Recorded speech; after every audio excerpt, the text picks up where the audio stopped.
Good morning students. बेटा, आज जो हम टॉपिक करने जा रहे हैं वो है हमारी उत्थान बुक का पाठ 18 शुद्ध भाव ग्रहण।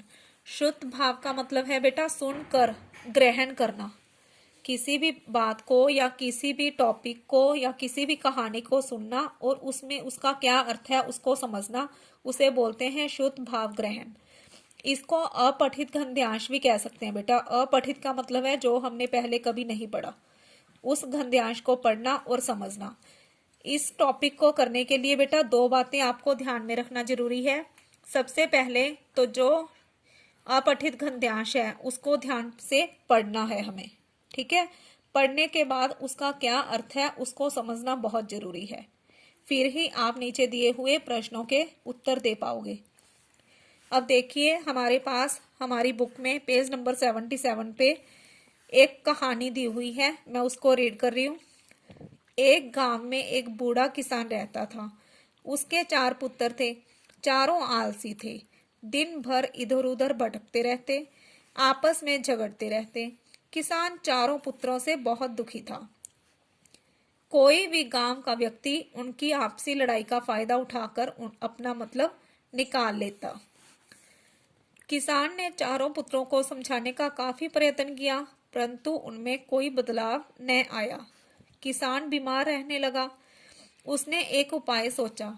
उसने अपने चारों पुत्रों को अपने समीप बुलाया और एक एक छड़ी देकर उसे तोड़ने के लिए कहा।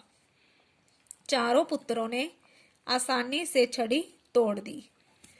फिर किसान ने चारों छड़ियों को एक रस्सी में बांधकर गट्ठर बना लिया और तोड़ने के लिए कहा, परंतु चारों में से कोई भी उस गट्ठर को नहीं तोड़ पाया।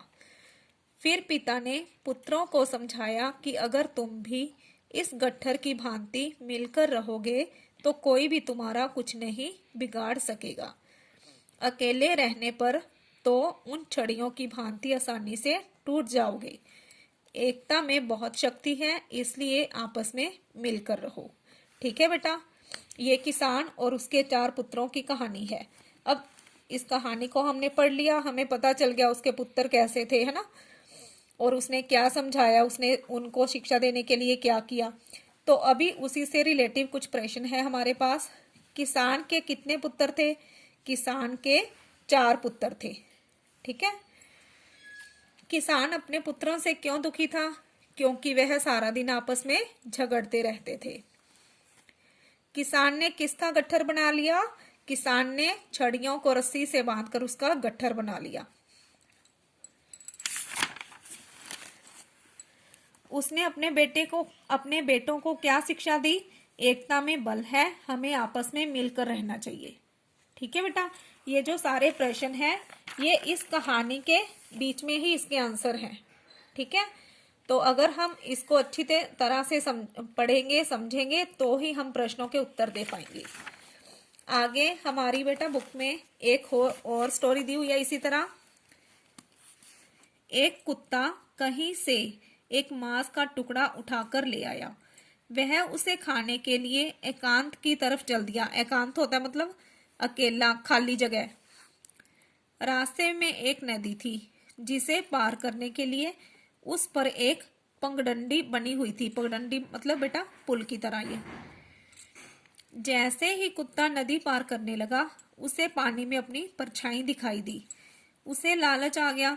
उसने सोचा कि पानी में दूसरा कुत्ता है जो एक मांस का टुकड़ा लिए है। कुत्ते ने सोचा कि क्यों न पहले उस कुत्ते के पास वाला मांस का टुकड़ा खाया जाए। इतना सोचकर उसने पानी में छलांग लगा दी और अपना मांस का टुकड़ा भी खो दिया। बाद में कुत्ता बहुत पछताया। ये कहानी बेटा आपने पहले वाली क्लासेस में सुनी होगी।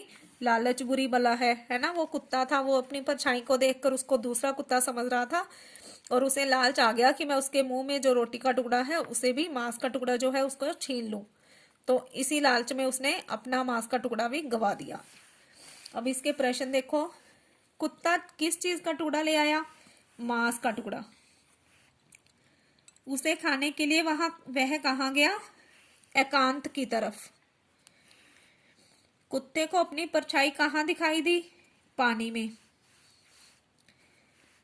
कुत्ते का मांस का टुकड़ा कहाँ खो गया? पानी में। जब उसने छलांग लगाई पानी में दूसरे कुत्ते के मुंह का मांस का टुकड़ा छीनने के लिए, तो वो कहाँ गिर गया? पानी में। कुत्ता क्यों पछताया? क्योंकि उसके मन में लालच आ गया था और इसी कारण वो अपना मांस का टुकड़ा भी गवा बैठा। ठीक है बेटा, ये है हमारे श्रुत भाव ग्रहण। ये तो अभी बेटा मैंने आपको आपकी बुक में से करवाए हैं। नेक्स्ट वीडियो में मैं आपको 2 और कहानियां सुनाऊंगी और उनमें से हम उसके प्रश्न उत्तर करेंगे। ठीक है बेटा, ओके बाय।